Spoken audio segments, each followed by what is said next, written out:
Hi, I'm Tim. Welcome to Watch You Want, and thanks for logging on.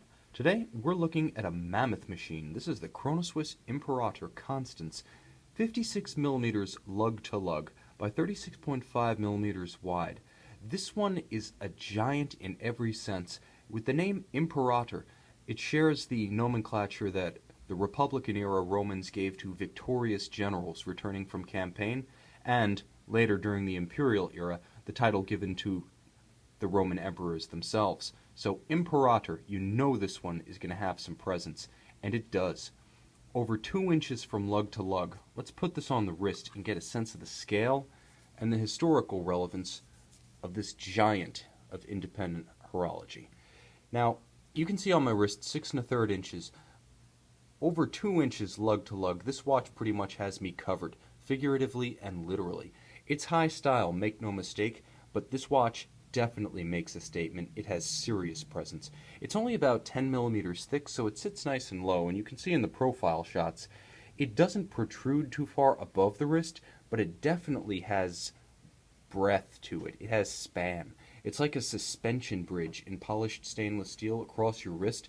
It's got huge personality, and it's guaranteed to be a polarizing piece. Now, Chronoswiss, at its peak, built about 4,000 to 6,000 watches a year, so we're talking a bare handful of days in Rolex terms. They were watches for connoisseurs with a particular taste, those who shared the vision of Chronoswiss founder and guiding light Gerd-Rudiger Lang. Now, Gerd-Rudiger Lang was formerly the head of chronograph engineering with Heuer during its classical era. In the late 70s, early 80s, as Heuer was winding down and the quartz crisis was heating up, Gerd Lang set off and founded his own, initially watch restoration business that became Chronoswiss in 1983. And by 2007, when this Imperator Constance debuted, he was approaching the end of his term as the leader of the company and its chief designer. By 2012, the company had been sold off and relocated. So this watch really represents the end of the true Gerd Lang Chronoswiss era, and one of the last watches built in his vision of what a neoclassical wristwatch should be, and it's unique in every sense. Now, the nomenclature harks back to Roman times, but the style is a little bit 1920s and a little bit late 19th century. You can see what are known as Belle Epoque numerals on the dial. The font is a sort of florid pre-Art Deco style, often referred to as Art Nouveau, at a time when neoclassical styles were popular in architecture, the so-called Beaux-Arts. There was a florid, organic, sensuous look that was moving into art. Gustav Klimt and the Art Nouveau movement best exemplify this, and you can see a little bit of that in the font of these numerals, these Arabic numerals that decorate the dial of the Constance. The Imperator Constance also features a discontinuous sector minutes track around the interior of the dial, so it has an internal semi-sector minutes track, and I say semi because in increments of 3 minutes it's actually an interrupted scale. There's a little bit of visual dissonance built in here, and Lang incorporated a lot of that in the design of the Imperator. You can see, although the watch is generally rectangular, it's not perfectly rectangular. It's not a strict right-angle geometry, as there is a sort of bowing to the flanks, and it pinches Coke bottle style from the extremities of the lug to the middle of the case. Likewise, you can see the discontinuous track and hands that at first appear to be blued broadswords, but actually include a diamond-like pattern cut into their ends. The numerals themselves are asymmetrical, having several different sizes across the dial, and then there's that large date aperture cut to expose parts of 3 separate dates at 6 o'clock. Again, dissonance is calculated here. It's a sort of asymmetry that's designed to make the watch more visually intriguing and break up its sheer mass. Another feature that I want to call attention to from an aesthetic standpoint is this gorgeous, vertically brushed, vertically grained metallic dial. It's silvered, but it's not a sunburst. Rather, it has a directional grain that emphasizes the longitudinal emphasis, the wrist-spanning girth of this impressive Imperator. It's a watch that's very much emphasized lengthwise, neither round nor tonneau.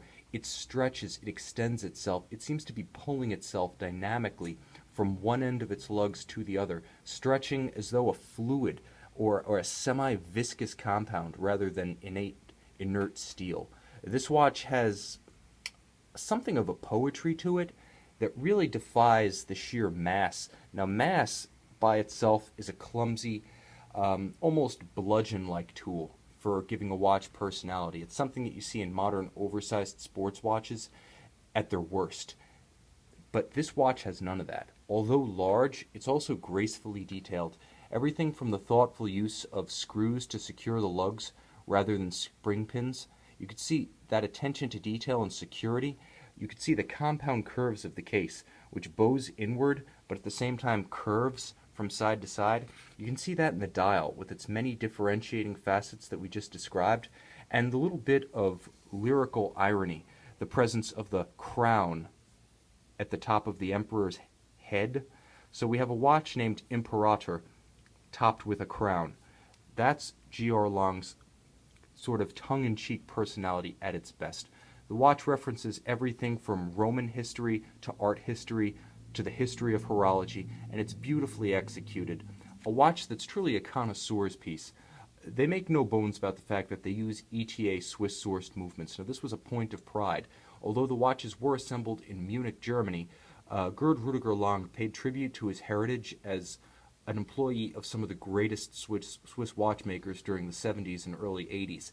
He used Swiss-sourced movements and extensive Swiss-sourced parts, and he signs his watches Swiss-made as a result of the provenance of the components that go into them. And there's this gorgeous gilt-coated winding rotor that really sets itself off against the rhodium-plated base of the bridge and the plate of the movement.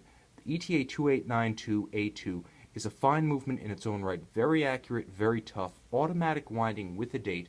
This watch is perhaps a little bit too Baroque for everyday use, unless you have that kind of self-assured panache to pull off a watch like this. The bottom line is, for most, this will be an occasional timepiece. This will be a special occasion watch, something that comes out for a grand occasion equal to the magnitude of this Imperator's very case proportions. But again, if you've got the style, this watch is more than up to everyday use. This is a fantastic piece that's 100% complete with all original Chronoswiss boxes, manuals, documents of provenance and accessories, and it is a gorgeous sort of grained wood varnished box that comes with this. It's felt lined and very beautiful. It's a beautiful display case and a vessel with a little built-in window with which to exhibit your Chronoswiss Imperator Constance. This is a watch that offers a tremendous amount of presence, a tremendous amount of nuance in spite of its size. It's really a very delicately detailed, artfully conceived and executed watch, and debuted in 2007, it really does represent the end of the line for classical era Chronoswiss watchmaking. If you're into independent horology, if you're into Art Nouveau, if you're into big watches, or you just want something that's a little bit off the beaten path, this Chronoswiss Imperator Constance just may be the watch you want.